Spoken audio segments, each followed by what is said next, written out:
Bonjour et bienvenue dans cette vidéo dans laquelle je vais vous faire réaliser un calendrier automatique.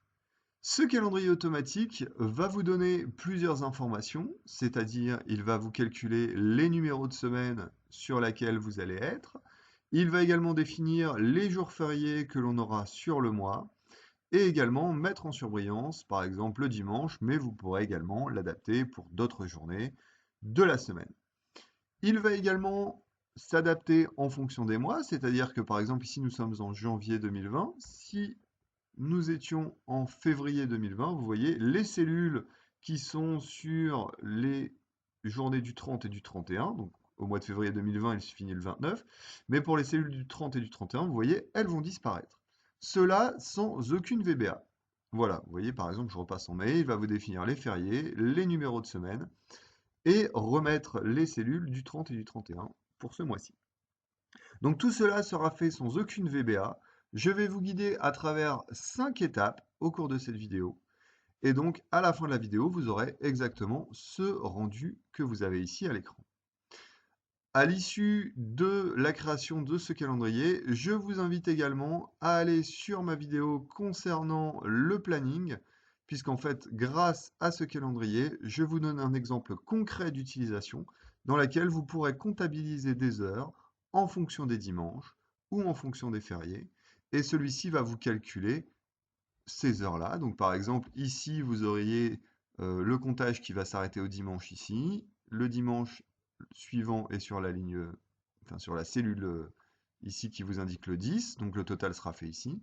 Et si j'étais repassé par exemple au mois de février, eh bien vous voyez, le dimanche va calculer jusque ici, les cellules qui seront ici, etc., etc. Donc je vous invite à voir cela concrètement sur la vidéo du planning opérationnel qui vous donne donc une utilisation concrète de ce calendrier automatique. Donc, dans un premier temps, je vous invite à suivre les 5 étapes qui vont se retrouver à la suite de cette vidéo. Bon visionnage! Avant de commencer les 5 étapes, je tiens à vous préciser quand même que si vous en avez besoin, les formules de calcul sont copiées dans la barre de description. Voici ici la première étape de la création de notre calendrier automatique Excel.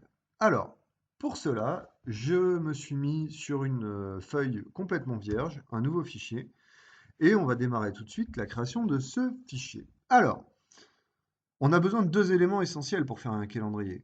Il faut les mois et les années. Alors, pour faire les mois, je vais commencer dans la case A1 juste ici, et je vais taper janvier. Je vais faire glisser vers le bas comme si c'était une formule, et en fait, il va m'afficher directement tous les mois.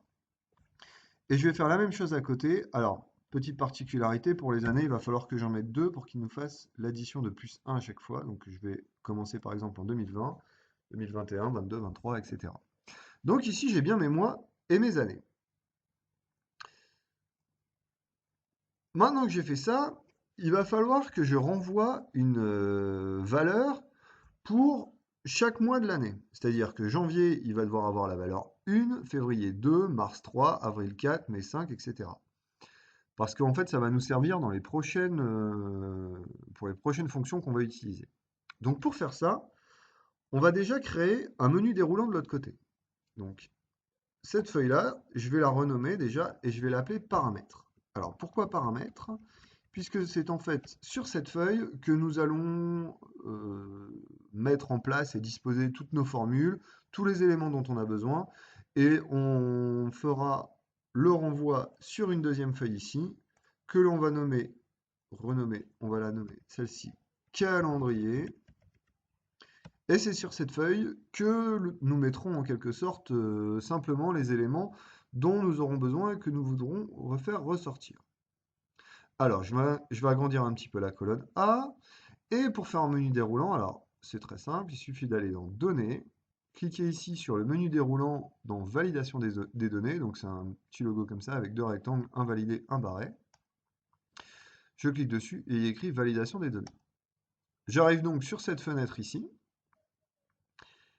Et dans Autoriser, je vais aller sur Liste. Et dans la source, donc la source de mon menu déroulant, je vais retourner sur ma feuille Paramètres. Et je vais sélectionner, alors celle d'en haut, on va faire les années, Donc, je vais sélectionner mes années. OK.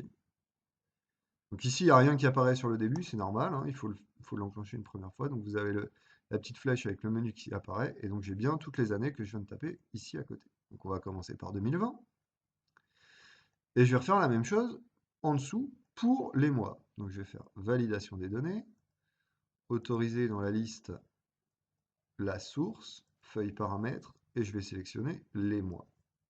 Et j'appuie sur Entrée 2 fois. Et donc là, ici, j'ai bien mes mois qui apparaissent. Alors, petite information importante, comme vous pouvez le remarquer, les valeurs numériques sont toujours fixées sur la droite de votre cellule et les valeurs manuscrites toujours sur la gauche. Donc ça, on va le modifier très simplement en retournant sur Accueil. On va centrer, mettre dans Format de cellule, on va mettre des bordures épaisses sur les contours et on va mettre une petite ligne simple sur la ligne du milieu. Je vais mettre 2020 donc en rose, très bien, et avril par exemple en bleu avec cette couleur-là. Alors, petite astuce pour les couleurs de vos tableaux Excel, quand vous utilisez les couleurs de thème ici que vous avez, et que vous utilisez régulièrement vos tableaux Excel, évitez d'utiliser ces couleurs ici, les couleurs standards qui sont très, très pénibles à regarder sur la durée. Et quand vous utilisez vos tableaux tous les jours, c'est assez compliqué. Utilisez plutôt toutes les couleurs qui sont de la palette, qui sont ici juste au-dessus, qui sont beaucoup plus pâles et donc beaucoup plus agréables quand vous avez à regarder vos tableaux sur la durée. Donc, maintenant que j'ai fait mes deux menus déroulants pour les années et pour les mois, je vais pouvoir retourner ici sur mon onglet paramètres, sur ma feuille paramètres. Je vais devoir donner pour les prochaines fonctions qu'on va utiliser dans dans les étapes qui vont suivre de notre tableau, des valeurs pour les différents mois. Alors, vous dites très bien que janvier, ce sera la valeur 1, février, la valeur 2. Donc, je vais faire ici un copier et je vais coller vers le bas. Et mars, valeur 3, avril, 4, etc. Donc, je vais avoir besoin de donner une valeur aux mois qui sont ici quand je vais sélectionner le mois dans mon menu déroulant qu'on vient de faire sur la feuille calendrier. Comment je vais faire ça? Eh bien, on va utiliser une recherche V. Alors, pour ceux qui ont quelques petites difficultés avec la recherche V, j'ai fait une vidéo dédiée sur cette fonction qui vous permettra vraiment d'appréhender correctement cette fonction. Mais vous pouvez déjà le voir ici, il n'y a pas besoin de beaucoup de technique. Alors, il me demande ici la valeur recherchée. Et bien la valeur recherchée, je vais aller sur calendrier et je vais dire que la valeur recherchée, je vais cliquer sur la case A2, puisque c'est le mois que je vais rechercher. Petite parenthèse également, quand vous êtes en train d'enregistrer une fonction, si j'avais quitté la feuille calendrier et que j'avais sélectionné la case A2, quand j'aurais enregistré ma fonction, j'aurais pas pu cliquer dessus. Donc cliquez n'importe où dans le tableau avant de cliquer sur la feuille, avant de commencer à faire votre recherche V. Sinon, vous ne pourrez pas cliquer justement sur cette cellule A2 si précédemment vous avez cliqué dessus. Voilà. Donc, on revient sur notre recherche V. Recherche V calendrier A2, donc c'est bien le mois que je recherche. Je mets donc point virgule. Donc, ma valeur recherchée, c'est bien le mois qui va être indiqué ici. Table des matrices. Alors, je vais retourner sur paramètres et ma table des matrices va être toute celle-ci, puisque les mois apparaissent ici. Et donc, la recherche V, comme c'est dans la première colonne toujours qu'elle recherche, je vais bien avoir ma recherche qui va être effectuée ici. Point virgule. Et mon index de numéro de colonne, ça va être la troisième. 1, 2, troisième colonne. Donc je vais taper 3. Puisque en fonction de... Si j'ai mon calendrier A2 qui m'affiche janvier, il viendra chercher ici la valeur 1, février la valeur 2, etc. etc. Donc 3 pour le numéro de colonne. Et enfin, valeur la plus proche, je vais taper faux, puisqu'il me faut effectivement la valeur exacte. Je ferme ma parenthèse et j'appuie sur Entrée.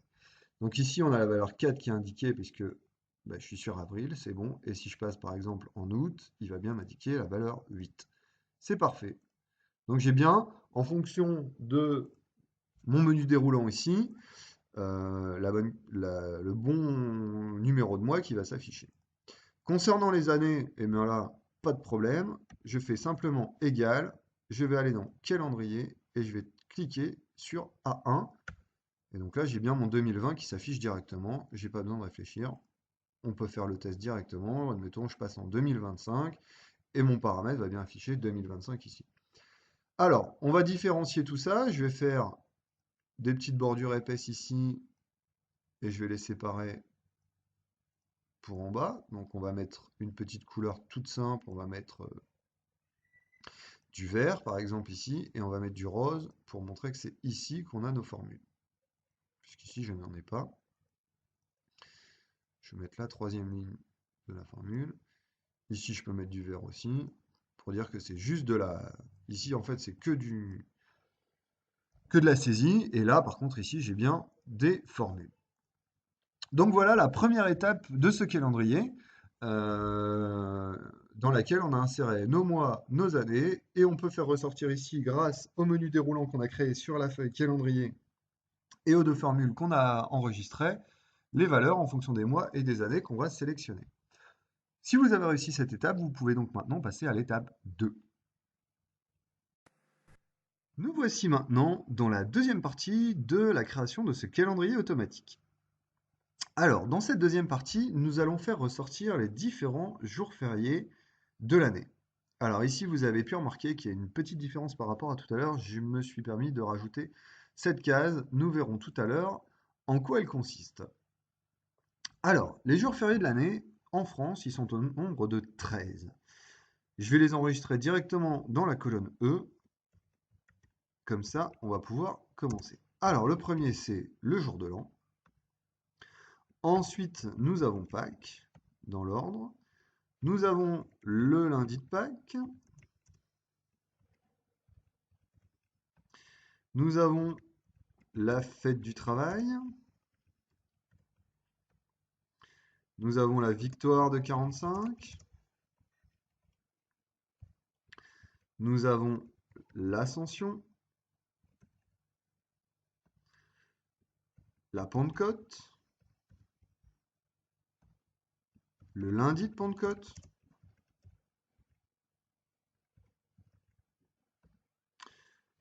La fête nationale. L'Ascension.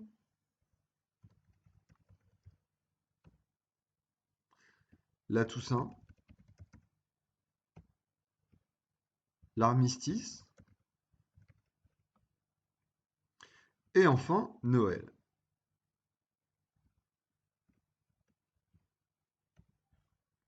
Voilà les différents jours de l'année, enfin les différents jours fériés que nous retrouvons dans une année en France. Ce qui est important de savoir, c'est que dans toutes ces dates, il y en a certaines qui vont être aléatoires et d'autres qui vont être tout le temps fixes. On va commencer directement par les plus compliqués qui sont les aléatoires et qui commencent avec Pâques. Alors c'est pour ça ici que je vous ai mis cette petite case F2 en rouge. Vous allez retrouver une formule, alors qui peut paraître très longue et très compliquée. Vous avez plusieurs moyens, plusieurs manières de trouver le jour de Pâques sur Internet.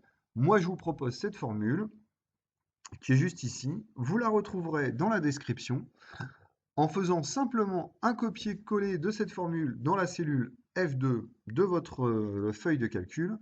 Vous n'avez absolument rien à toucher. Vous prenez la formule, vous la copiez, vous la collez, vous appuyez sur Entrée et ça va vous mettre ce fameux 45 767, en tout cas si vous êtes bien sur le 2025. Si je change par exemple et que je mets 2020, ça va être 43 933, puisque c'est déjà en lien par rapport à notre menu déroulant. Pardon. Si jamais vous avez une mise en page qui est différente de celle que j'ai faite et que vous avez vous allez calculer le jour de Pâques ici et l'année, puisqu'en fait c'est par rapport à l'année qui va se modifier. Si votre liste d'années, votre menu déroulant, etc. n'est pas au même endroit, c'est pas grave. Vous avez juste à reprendre la formule et vous voyez, tout est en lien avec la cellule B13 ici pour ma part. Mais par exemple, si j'avais mis ma cellule en H15, vous avez juste à modifier les B13 qui sont dans la formule par H15. Vous voyez, ils sont au nombre de 14, il me semble. 1, 2, 3, 4, 5, 6, 7, 8, 9, 10, 11, 12, 13 et 14. Donc vous avez à changer les 14 ici, les 14 B13, qui sont ma cellule par défaut, par la cellule dans laquelle vous avez mis éventuellement les années qui vont se modifier par rapport au menu déroulant que nous avons vu dans l'étape précédente. Donc voilà un petit peu le jour de Pâques. Donc c'est cette formule-là, vous avez juste à la copier. Et par rapport à ça, il va nous mettre un chiffre qui est 43 933. Alors, ce qu'il faut savoir sur Excel, c'est qu'il démarre son calendrier le 1er janvier 1900. C'est-à-dire que si je mets la valeur 1, que je fais un clic droit, je vais sur format de cellule et je le transforme dans les nombres ici et je mets sur date, vous voyez, il va me commencer le 1er janvier 1900. Si je mets par exemple, je ne sais pas, on va mettre 40 000, ce sera le 6 juillet 2009. Donc en fait, chaque valeur, chaque nombre, pour Excel, correspond à une date bien spécifique et c'est lui qui va la calculer.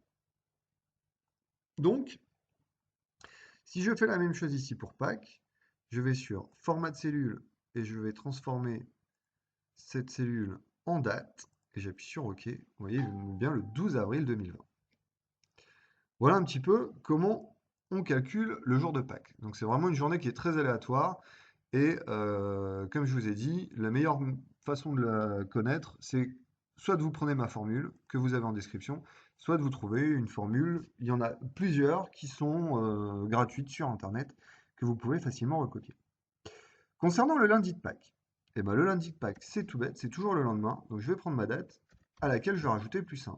Et il va m'afficher le lendemain, le 13-04. On a encore trois autres dates qui sont aléatoires, c'est l'Ascension ici. Alors l'Ascension, c'est toujours le lundi de Pâques, donc on va mettre égal le lundi de Pâques, plus 38, toujours 38 jours après le lundi de Pâques. Pour la Pentecôte, c'est toujours le lundi de Pâques, donc ici le trait, plus 48. Et enfin, le lundi de Pentecôte, c'est la Pentecôte, plus 1. Donc ça sera le 1er juin 2020 par exemple. Regardons si la Pentecôte en 1er juin 2020, le 1er juin 2020, c'est bien lundi de Pentecôte. Donc on est bien. 1er juin 2020, lundi de Pentecôte. Concernant toutes les autres dates, on va utiliser cette fois-ci la fonction date. Donc je vais taper égale date, j'ouvre ma parenthèse, et là il va me demander l'année. Alors l'année, on va toujours se référencer à B13, qui est notre réponse au menu déroulant. Le mois, c'est 1, le jour, c'est 1, le 1er janvier. Donc ça, c'est bon. Concernant la fête du travail, c'est toujours le 1er mai. Donc on va faire égale date. Alors c'est pas très intuitif puisque, alors l'année ça change pas. On met le mois d'abord et le jour après. Parce que nous, on ne fait pas forcément. Donc c'est le 5, le mois, et le jour c'est le 1, le premier. Entrée. 1er mai 2020. Concernant la victoire de 1945. Alors ici on va faire date. Entre parenthèses, c'est toujours le 8 mai. L'année, c'est toujours B13. Et donc, mai, c'est le 8, le 5, pardon, et le jour, c'est 8. Voilà, le 8 mai.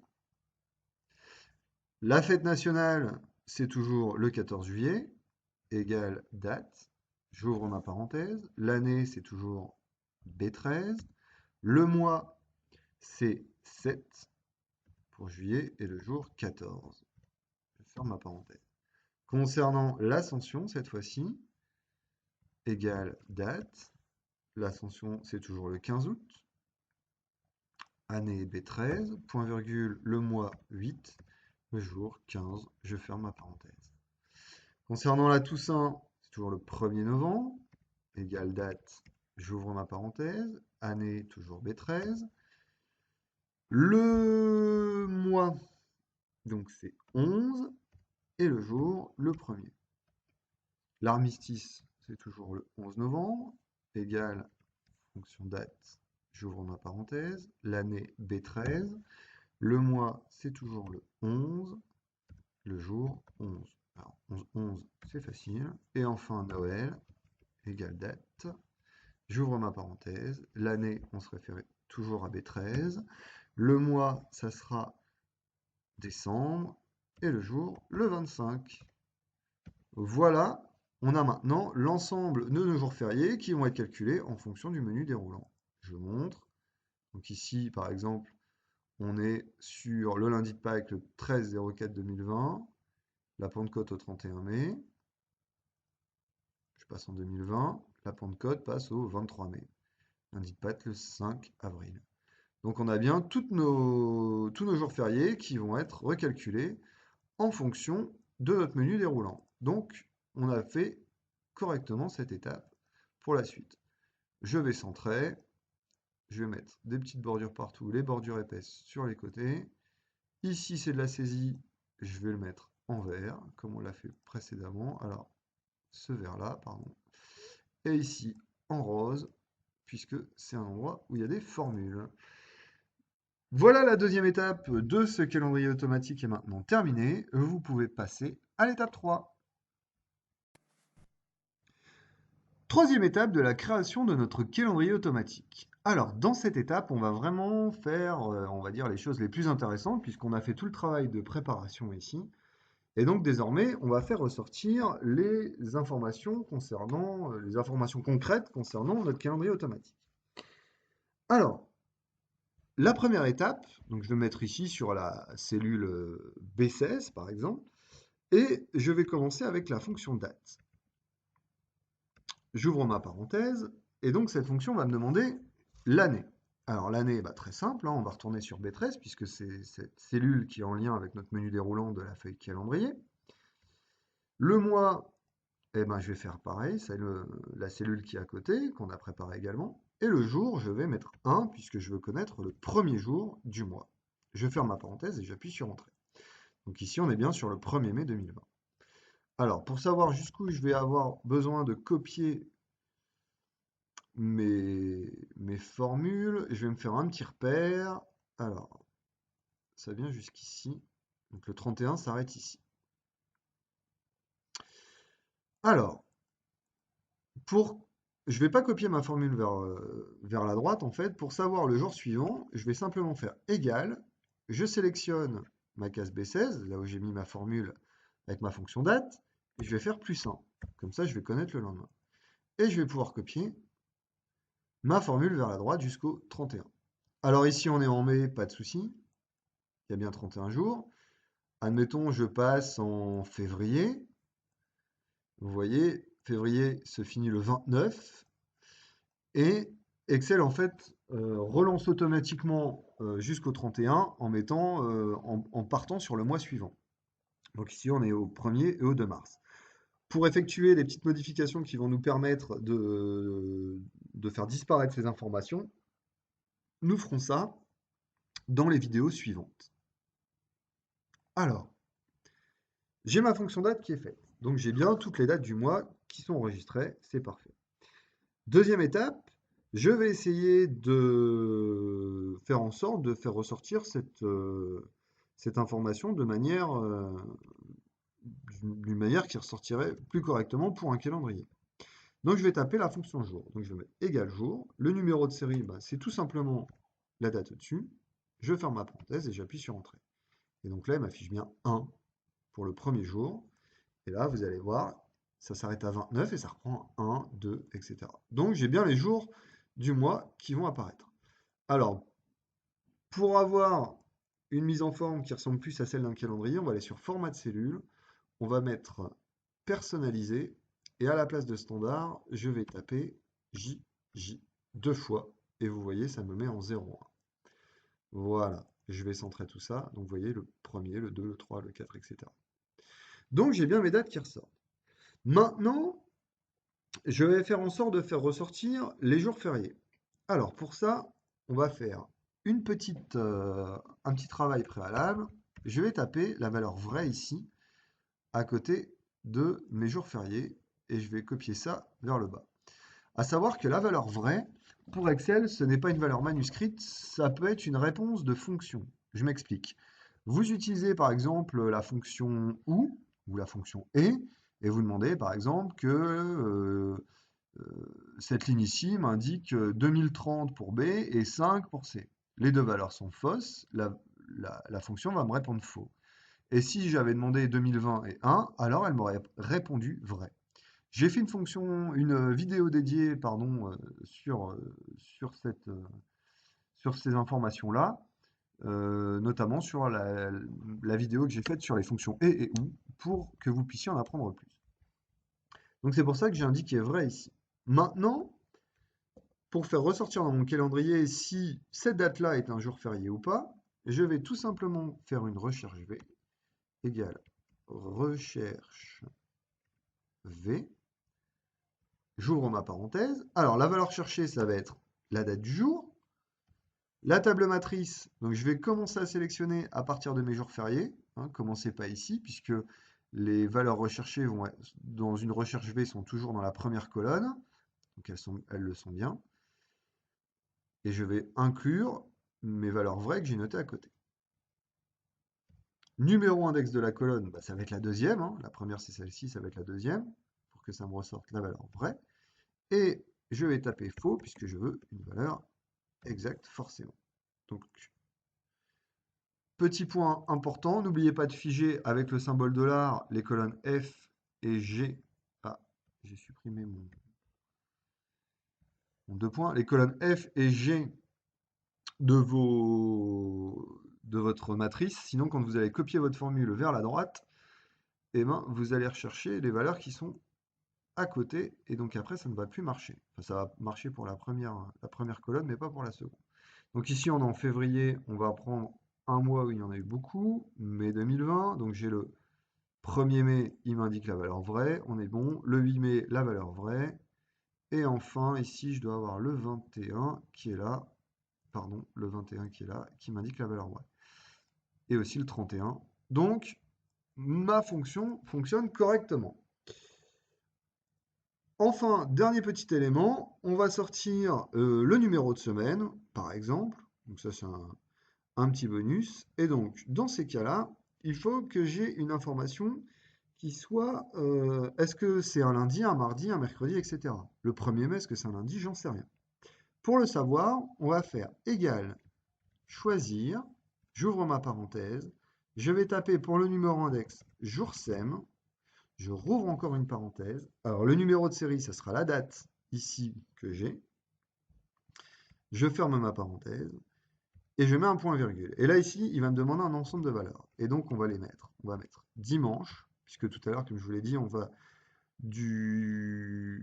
commence le dimanche et on finit le samedi. Donc je vais commencer par la valeur 1 le dimanche. Valeur 2, je vais mettre lundi, point virgule, entre guillemets 1M pour mardi, point virgule, entre guillemets mercredi, on va faire une petite variante, je vais mettre ME, point virgule, entre guillemets jeudi, point virgule, entre guillemets vendredi, point virgule, et enfin, entre guillemets samedi, point virgule. Je ferme ma parenthèse et j'appuie sur Entrée. Donc le 1er mai 2020, c'est bien un vendredi. Je vérifie en même temps. Voilà, comme ça vous avez tous les jours de la semaine qui s'affichent. Est-ce que c'est un vendredi, un samedi, un dimanche, etc. Dernière étape pour les jours de la semaine, pour les numéros de semaine par contre, on va taper la fonction égale si. Ici je vais chercher la lettre ici, puisqu'en fait les semaines commencent bien le lundi. Donc si cette case-là est égale à, entre parenthèses, L, point virgule, et ici on va taper une formule un peu particulière. J'ouvre mes guillemets, je mets un S espace pour qui m'indique S pour numéro de semaine. Et là, je vais taper le et. Alors, ce symbole-là, vous l'avez sur le numéro 1 sur vos claviers, sur le chiffre 1 de vos claviers au-dessus du paddle. Espace. Et là, je vais taper no.semaine. J'ouvre ma parenthèse. Et donc, je vais rechercher sur le jour ici qui va me ressortir le numéro de semaine. Voilà comment vous ouvrez cette fonction. Une fois que c'est fait, alors pourquoi il m'a mis B16? Bon, numéro de série, c'est paramètre. Ah si, B16, c'est bon. Je ferme la parenthèse. Et valeur s'il faut. Et maintenant, dans ces cas-là, tu ne m'affiches rien. Donc je mets simplement deux guillemets, ouvert, fermé, sans rien mettre dessus. Et il ne va rien me mettre. Et là, on va copier vers la droite cette formule. Et il va me tester la valeur pour chacune des semaines. Et donc, on a bien nos numéros de semaine qui s'affichent. S19, S20, S21 et S22. Voilà, nous avons sorti l'essentiel des informations que nous avions besoin pour faire notre calendrier automatique. Nous allons maintenant passer à l'étape numéro 4 pour faire la finalisation et les mises en forme conditionnelles. À tout de suite! Nous voici maintenant dans la quatrième étape de la réalisation de ce calendrier. Alors, ici, on va faire ressortir proprement toutes les informations qu'on a fait dans notre préparation sur la feuille calendrier. Alors, pour ce faire, on va tout simplement aller sur la feuille calendrier dans un premier temps, et je vais commencer tout de suite par un repère. Donc, je vais me mettre ici, je vais taper 1, 2, et je vais copier ça vers la droite, alors assez loin, parce que je pense que... Voilà, pour aller jusqu'à 31. Une fois que je suis arrivé à 31, je reviens en arrière en sélectionnant mes colonnes, et je vais les réduire, on va dire, à 50 pixels, 50, 52, 53, eh ben pile poil. Comme ça, j'ai un visuel sur tout mon écran. Voici la première étape. Maintenant, je vais faire ressortir le jour de la semaine. Alors, pour faire ressortir le numéro de semaine, pardon. Alors, je vais simplement taper égal. Je vais aller sur mon onglet paramètres et je vais cliquer ici sur la première cellule qui concerne la ligne où on a mis notre formule concernant le numéro de semaine. Et j'appuie sur entrée. Alors, il n'y a rien qui apparaît forcément puisque comme on l'a mis sur la fonction, il faut que la semaine commence un lundi. Donc ici, on est sur la semaine 27. Hein, donc on ne le voit pas, mais on est sur la semaine 27 pour le mercredi, jeudi, vendredi, samedi, etc. Donc c'est pour ça qu'on a mis ça. Et on va copier cette formule tout du long. Comme ça, en fait, on a bien le numéro de semaine qui ressort proprement ici sur la feuille calendrier. Dans un deuxième temps, on va faire ressortir les numéros de journée.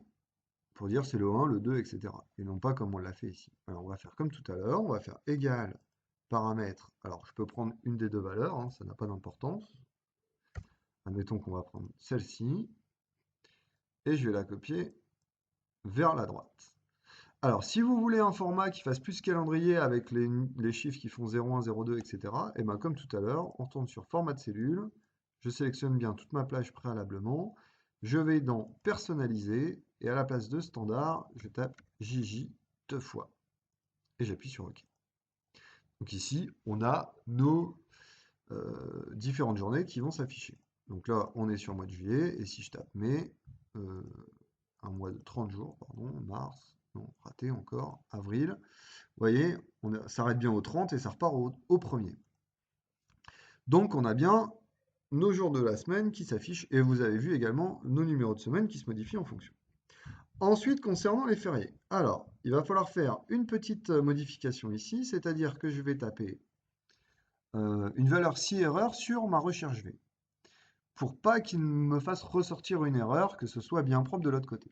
Alors, on va simplement se mettre ici juste après le égal, là, et avant notre formule, et je vais taper si erreur. Et j'ouvre ma parenthèse. Je vais aller directement à la fin, comme ça va englober ma formule, et je vais mettre point virgule. Et là, il va me demander valeur si erreur. Et je vais simplement ouvrir des guillemets et fermer ma parenthèse, et j'appuie sur entrée. Je vais copier ma formule vers la droite, et là, vous voyez, toutes les valeurs erreurs vont se supprimer pour ne garder que les valeurs vraies. Je vais donc retourner sur mon calendrier et je vais faire un égal si. J'ouvre ma parenthèse et je vais aller sur paramètres. Et la valeur, ça va être si paramètre B18 est égal à vrai, point virgule, valeur si vrai, j'ouvre mes guillemets et je tape férié. Comme ça, il va m'indiquer férié dès que la valeur est vraie. Si la valeur est fausse, alors ne rien à afficher. Et j'appuie sur entrée.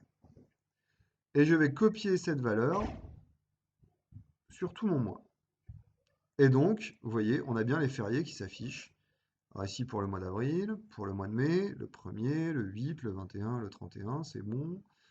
Au mois de juillet, j'ai bien le 14 qui s'affiche en férié. Donc, on a bien toutes nos valeurs qui ressortent comme on le souhaitait. Et enfin, dernière étape, c'est de savoir si ce jour-là, le 1er juillet 2020, est-ce que c'est un lundi, un mardi, un mercredi, tout ça, c'est ce que je vous avais dit, on ne le sait pas forcément. Et donc là, on va simplement reprendre notre information en tapant égal. Je vais aller sur paramètres et je vais sélectionner la première cellule ici qui me permet de savoir le jour. Et j'appuie sur entrée.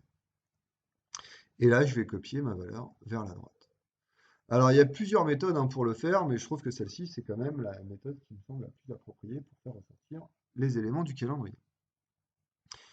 Je vais supprimer ma ligne repère, je n'en ai plus besoin, et je vais mettre ici ma mise en page. Donc, on va faire des petites, ici dans les bordures, on va mettre des bordures très faciles. On va centrer tout ça. Et je vais faire quelques mises en forme conditionnelles pour finaliser un petit peu mon travail.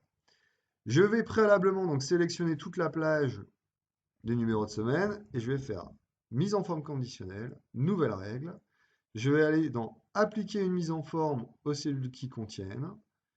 Ici, je vais sélectionner texte spécifique et contenant, je vais taper simplement le S. Le format qu'on va utiliser, on va utiliser un remplissage avec un motif ici. On va le mettre en diagonale et on va sélectionner, voilà, celui-ci. Ça sera très joli. Et j'appuie sur OK. OK. OK. Et vous voyez, j'ai bien mes S qui ressortent en fait en fonction du numéro de semaine. Ici, pour férié, on va faire la même chose. Nouvelle règle. Appliquer une forme. Texte spécifique contenant férié. Cette fois-ci, je vais le mettre dans un format avec motif et texture. On va prendre celui-ci, par exemple, et là, je vais utiliser la couleur rouge, par exemple, et on va appuyer sur OK. OK. OK. Et j'ai bien mon férié qui ressort en valeur rouge. Concernant les dimanches, exactement la même chose. Je vais faire mise en forme conditionnelle, nouvelle règle, texte spécifique contenant la lettre D majuscule. Et le format, mettons qu'on va le mettre cette fois-ci dans un motif et texture verticale, sans trait, et on va utiliser la couleur jaune. Et j'appuie sur OK. OK. OK. Et là, j'ai bien tous mes dimanches qui ressortent. Faisons quelques essais. On va passer en janvier. Donc on est bien sur la première semaine, 2, 3, 4, 5, etc. Février, mars, mai, pardon. Et donc j'ai bien tous mes fériés qui ressortent, mes numéros de semaine et mes dimanches en jaune. Nous avons fait maintenant l'essentiel de notre calendrier automatique.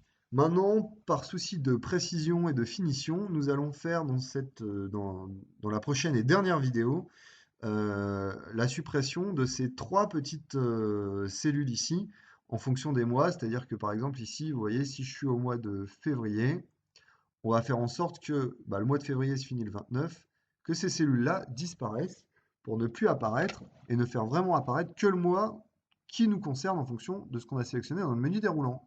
À bientôt pour cette dernière étape. Nous voici maintenant dans la cinquième et dernière étape de ce calendrier Excel. Alors, dans cette dernière étape, vous allez voir, les formules que nous allons utiliser sont particulièrement compliquées. Je vous invite à mettre la vidéo sur pause si vous en avez besoin. Et dans le cas contraire, vous aurez les formules qui seront copiées dans les cellules que j'ai enregistrées directement. Comme ça, vous n'aurez plus qu'à faire un copier-coller si vraiment vous avez fait la même présentation que celle que j'ai fait dans cette vidéo. Alors, donc ici, on a dit qu'on allait faire disparaître les trois dernières colonnes. Alors, comment on va faire? Dans un premier temps, je vais avoir besoin de la fin du mois. Donc, je vais taper fin de mois. Et pour cela, on a une formule très simple qui s'appelle fin.mois. J'ouvre ma parenthèse. Je vais sélectionner le mois dont j'ai besoin. Je mets point virgule 0 et je valide. Je vais aller dans format de cellule. Je vais mettre la date.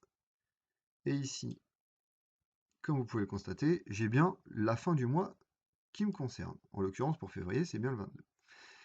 Par souci de facilité, je vais sélectionner toutes mes colonnes et je vais garder la fin du mois. Je vais masquer tout le reste pour un souci de facilité pour taper mes formules. Alors, en fait, on va modifier simplement ces les trois dernières colonnes.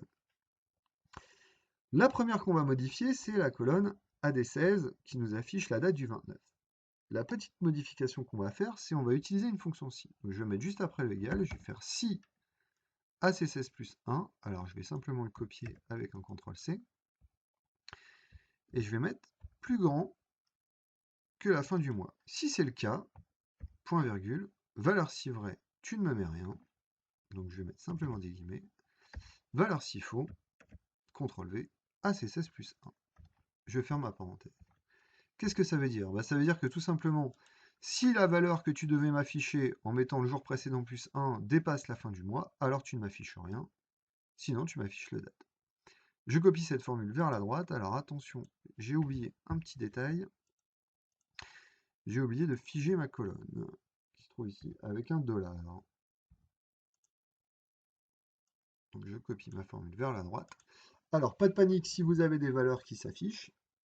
C'est tout à fait normal, puisqu'en fait, ici, Excel est en train de rechercher une valeur qui n'existe pas. Puisqu'ici, c'est vide. On a mis rien si c'est faux. Donc, il n'y a rien. Donc, Excel recherche une valeur qui n'existe pas, et c'est pour ça qu'il bloque. Et également, comme les fonctions sont toutes en lien, c'est pour ça qu'il y a des valeurs qui s'affichent partout. Donc, ne vous inquiétez pas, on va gérer ça par la suite. Alors, ça fait partie de la première ligne qui ressort sur mon tableau.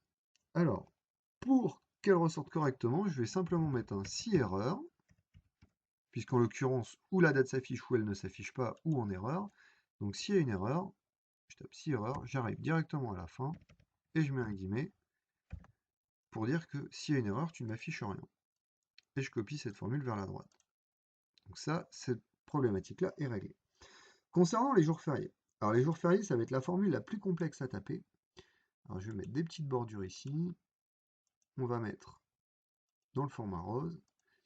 Et là, on va enregistrer la formule des jours fériés directement ici, qu'on viendra reprendre pour le calendrier qu'on a affiché de l'autre côté sur la feuille calendrier. Cette formule, elle se tape ainsi. On va faire égal si erreur.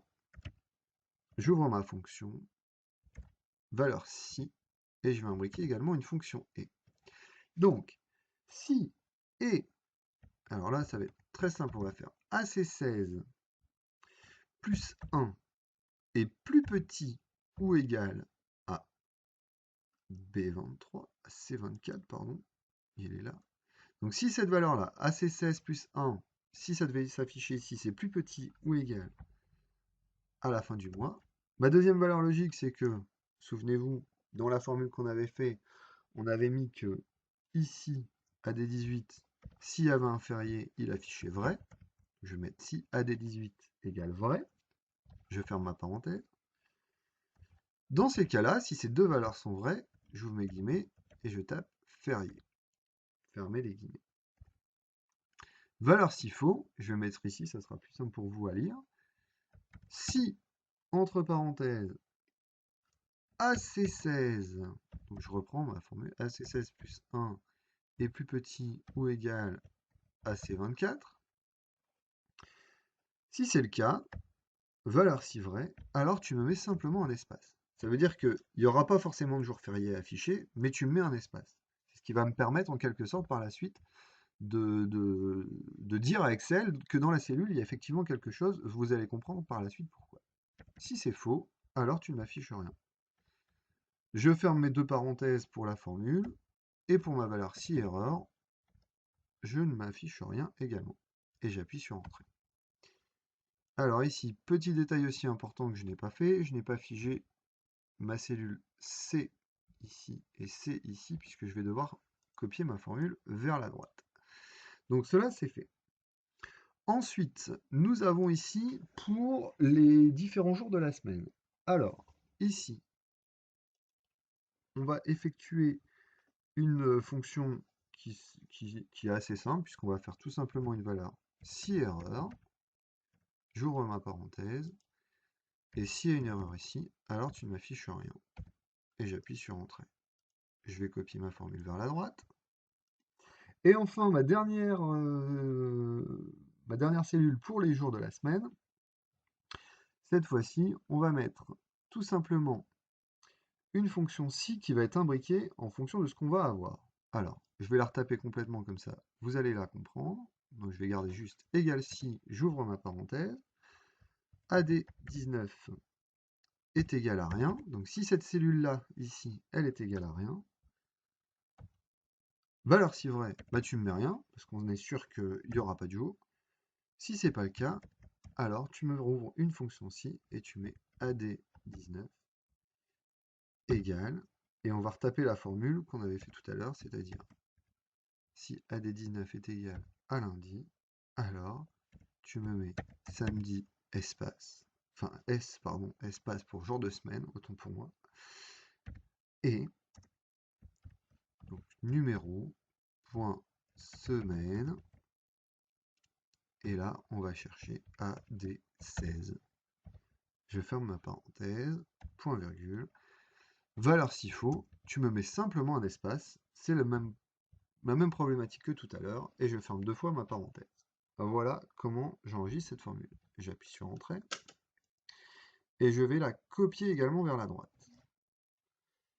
Une fois que c'est fait, je vais retourner dans l'onglet Calendrier, et je vais aller rechercher les valeurs qu'on vient de saisir. Alors, numéro de semaine, ça ne change pas. Le jour de la semaine, ça ne change pas. Et il y aura férié qui va changer, qu'on va aller devoir rechercher dans Paramètres, dans les 3 dernières cellules qu'on vient de taper ici. Et j'appuie sur Entrée. Et je vais copier ma valeur vers la droite uniquement pour le férié. Pour les autres éléments, ça ne change pas. Une fois qu'on a fait ça, on va simplement enlever les bordures. Donc je vais aller sur Aucune bordure.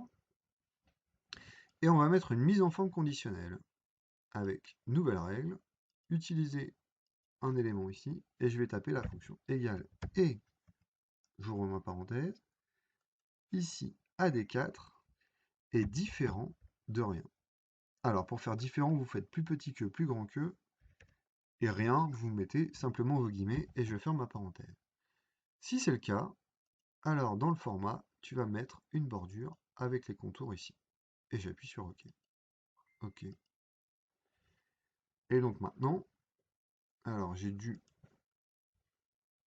devrais gérer ma règle, je me suis trompé, je ne devais pas mettre AD4, je ne devais pas fixer ma cellule, et j'appuie sur OK. OK. Voilà. Et maintenant, donc comme vous pouvez le constater, il va y avoir les colonnes qui s'affichent et qui disparaissent en fonction de nos besoins. Le test sur novembre, etc.